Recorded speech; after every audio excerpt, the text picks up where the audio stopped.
большой винжит, как-то солнышкой, много Как отмечали Старый Новый год в Осетии? На рассвете каждая семья разжигала перед своим домом большой костер.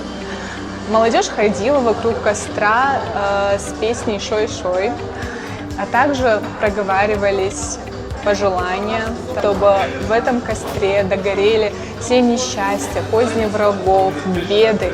Почетное место за праздничным столом занимал Арткура – большой пирог, олицетворяющий солнце.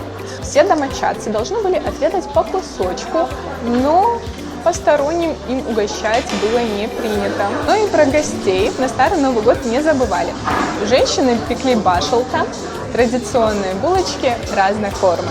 Огромное значение также играл первый гость, переступивший порог дома на утро. Традиционно он рассыпал на порог зерна кукурузы, пшеницы и желал очагу столько же радости, удачи и прекрасных дел, сколько зерна рассыпалось на полу. Но бона форца хвалать.